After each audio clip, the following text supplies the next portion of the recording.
Bonjour à tous, ici Pauline Roche. Bienvenue sur ma chaîne dédiée à la santé et aux avancées fascinantes en biotechnologie. Si vous êtes curieux de découvrir comment ces innovations transforment notre bien-être et notre avenir, n'hésitez pas à vous abonner pour ne rien manquer. Prêt à en savoir plus? Bonjour Allons-y! à tous. Dans cette vidéo, je vais explorer une question qui intrigue beaucoup d'entre nous. Le café est-il vraiment bon pour le cœur? Nous allons plonger dans les recherches récentes qui montrent comment cette boisson populaire pourrait diminuer les risques liés aux maladies cardiovasculaires. Je partagerai avec vous des études fascinantes et des chiffres surprenants qui pourraient bien changer votre façon de voir votre tasse de café du matin. Restez avec moi pour découvrir les bienfaits insoupçonnés de cette boisson que nous aimons tant. La consommation de caféine est associée à un risque moindre de maladies comme le diabète de type 2, les maladies cardiaques, l'AVC.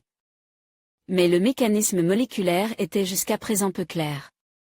Une étude allemande montre que la caféine favorise l'activité des mitochondries et protège les cellules cardiaques de dommages. Ce petit café qui vous tient éveillé est-il bon pour le cœur? Pas de souci. Des chercheurs allemands apportent une nouvelle preuve que la caféine peut avoir des bénéfices pour la santé. D'après les auteurs de cette étude parue dans PLOS Biology, les effets cardioprotecteurs ont atteint à une concentration de caféine équivalente à la consommation de 4 tasses de café. Auparavant, les auteurs avaient montré que la caféine améliorait le fonctionnement des cellules endothéliales qui tapissent l'intérieur des vaisseaux sanguins, et que cet effet impliquait les mitochondries, c'est-à-dire les usines énergétiques des cellules. Ici, ils se sont intéressés à l'action de la protéine P27, une molécule présente dans le noyau des cellules et connue pour inhiber le cycle cellulaire. Des souris qui possèdent une mutation de P27 ont une mortalité plus élevée après un infarctus du myocarde, ce qui suggère un lien entre cette protéine de contrôle et la santé cardiaque. Le saviez-vous? La caféine est un alcaloïde présent dans le café, mais aussi dans les œufs et le chocolat, en quantité moins importante. La caféine a un effet excitant et stimulant pour le cerveau. P27, aussi appelé CDKN1B, cyclintépande kinase inhibitor 1B, peut aller dans le cytoplasme de la cellule. Mais cette nouvelle recherche montre que, dans les cellules cardiaques, la caféine favorise le déplacement de P27 vers les mitochondries. Ce qui déclenchait une cascade d'événements, le fonctionnement des mitochondries et stimule et les cellules cardiovasculaires protégées de dommages. Les mitochondries sont les usines énergétiques de la cellule et produisent de l'ATP grâce à la respiration cellulaire. Tatiana Shepleva, Photolia. La protéine P27 stimule la mitochondrie et protège les cellules cardiaques. La protéine P27 mitochondriale entraîne différents bénéfices. Elle augmente le contenu en ATP, une molécule énergétique indispensable au fonctionnement cellulaire. Elle favorise la migration des cellules de l'endothélium vasculaire. Elle protège les cellules cardiaques de la mort cellulaire, ou apoptose. De plus, la P27 mitochondriale stimule la conversion de fibroblastes cardiaques en cellules contenant des fibres contractiles. Ce processus de différenciation permet une réparation du muscle cardiaque après un infarctus. Ceci expliquerait que la caféine réduise la taille de la zone lésée après un infarctus chez des souris. De manière générale, la caféine est protectrice contre les dommages cardiaques chez des souris âgées, obèses et prédiabétiques. Ces résultats devraient conduire à de meilleures stratégies pour protéger le muscle cardiaque. Judith Handley, professeure à l'université de Düsseldorf, Allemagne, l'une des auteurs de cette recherche, a expliqué dans un communiqué, nos résultats indiquent un nouveau mode d'action pour la caféine. Ce mode d'action favorise la protection et la réparation du muscle cardiaque grâce à l'action de la P27 mitochondriale. Ces résultats devraient conduire à de meilleures stratégies pour protéger le muscle cardiaque contre les dommages, y compris la prise en compte de la consommation de café ou de la caféine comme facteur diététique supplémentaire dans la population âgée. Ces travaux ouvrent aussi de nouvelles pistes thérapeutiques, l'amélioration du fonctionnement de la protéine P27 mitochondriale pourrait apporter des bénéfices aux patients souffrant de maladies cardiovasculaires. Le café diminue-t-il les risques liés aux maladies cardiovasculaires?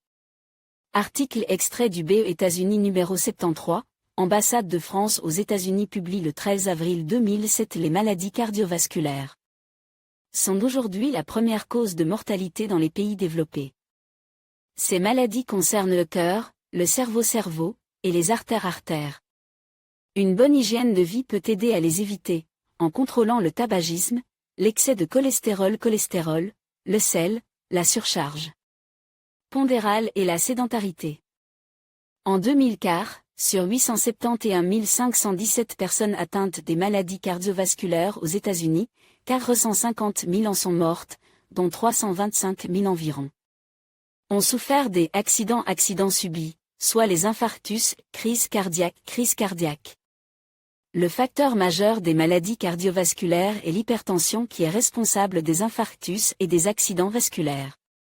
On parle des hypertension artérielle, quand, à plusieurs reprises, à quelques intervalles et au repos la pression pression systolique est supérieure à 140 mm de mercure, et la pression diastolique à 90 mm de mercure.